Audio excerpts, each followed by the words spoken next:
I understand it's a 21st century world, and I understand that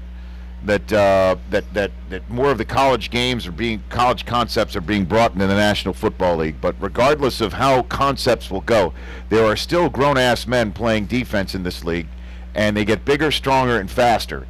And the defenses in the NFL get bigger, stronger, faster, and they're certainly a lot better than the ones that Baker Mayfield has gone up against. And Baker Mayfield can perform very well in the National Football League. Put a pin in that statement. But for the Browns to start the draft last night with a quarterback who is less than 6'1", and I mean this is, and I know Aikman, who's won 3 championships and he's got a gold jacket, and he said this on our coverage last night that height doesn't matter.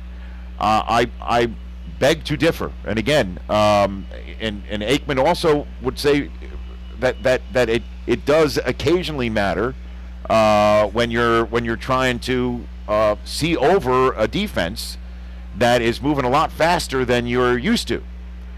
And for John Dorsey to go against complete type of not just him personally, but for this league, that to take somebody less than 6 foot and make him the #1 overall pick in the draft, there's only been one other such instance in the history of the common draft era, and that's Mike Vick. And there's a reason why guys who are, if you will, vertically challenged don't go in the first round, let alone the top of the draft. It's because the league has a history. The league has a history, and the league is only going to get bigger, stronger, and faster. And that is why I was stunned that John Dorsey went ahead and took Baker Mayfield, who's been on this show a couple of times. We love his attitude. I do love his attitude.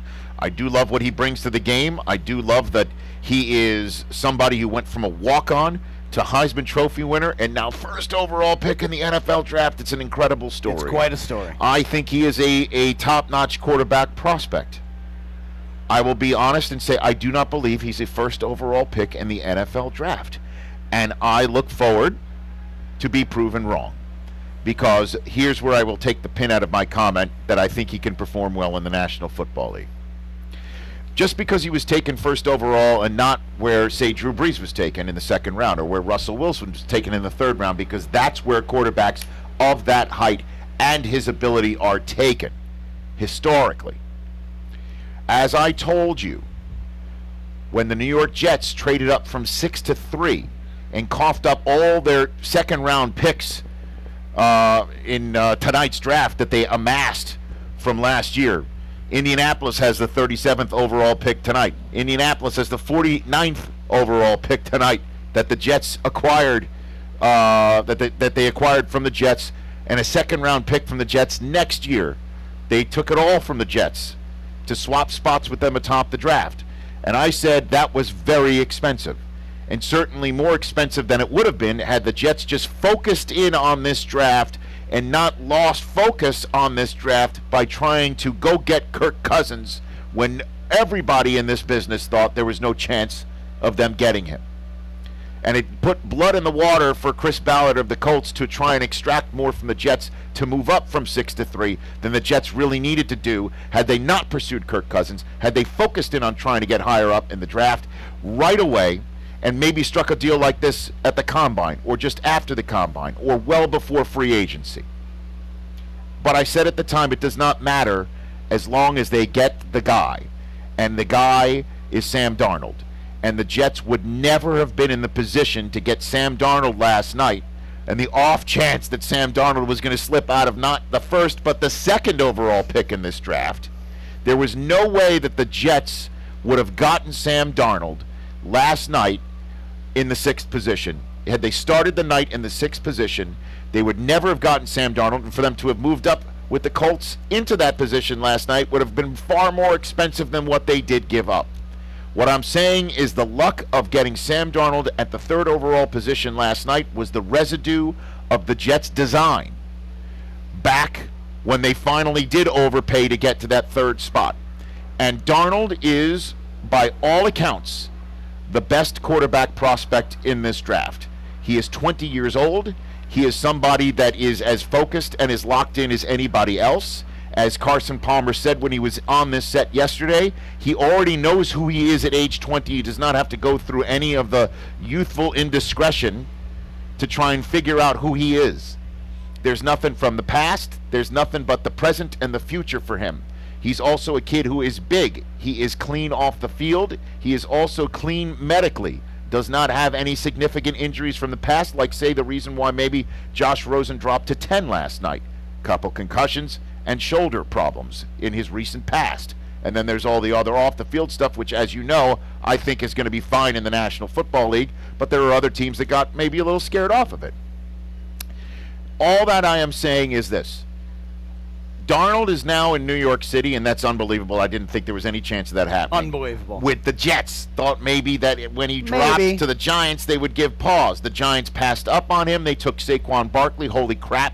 Him with Odell Beckham. Him with Evan Ingram. Him with Sterling Shepard. Him with Nate Solder protecting Eli Manning. To me, that is a grand slam home run to mix sports metaphors. And that is what I thought the Browns should have done, which is take your quarterback and then use one of the second-round picks that they have tonight. They got the first one tonight. They got the third one tonight. The Cleveland Browns also have the last one tonight. Cleveland has that one as well. They also have 2 third-round picks. They should have used any of that draft capital to move up from 4 to 2 with the Giants and take who they wanted, because if the Giants might not have done that, because if they coveted Saquon Barkley as much as they did, they go with him over a quarterback. And the Giants tonight are second overall on the clock tonight. They could go ahead and take whatever quarterback they might want off the draft board, and we're having a conversation about Eli Manning's clock in the same way that we're having it about Joe Flacco today, that Lamar Jackson trade was something else to end the evening. But if Baker Mayfield is the guy, and he does turn out to be the guy, and he does turn out to be the outlier in terms of height as Drew Brees or Russell Wilson, if he does prove to be the guy who, yes, was triggered by Kansas, but he can pull that back, and now you send him into Heinz Field, you send him into Baltimore, you send him into New England, okay, and he is that guy, it does not matter what happened last night and John Dorsey's nuts.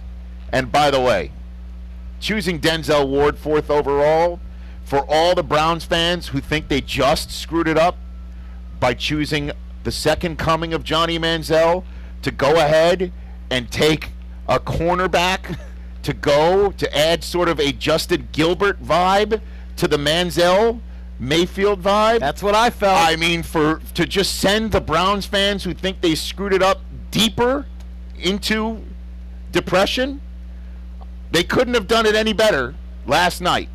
Holy cow. Denzel Ward, 4th overall instead of Bradley Chubb. Who was right there just waiting to be taken. Him to bookend him with Myles Garrett, to go and hunt Ben Roethlisberger while he's still in Pittsburgh, to go and hunt Joe Flacco while he's still maybe starting in Baltimore. Or to chase around Lamar Jackson. Come on. Denzel Ward, the last cornerback to be chosen that high in an NFL draft at that position was Charles Woodson. It was so off the charts wacky.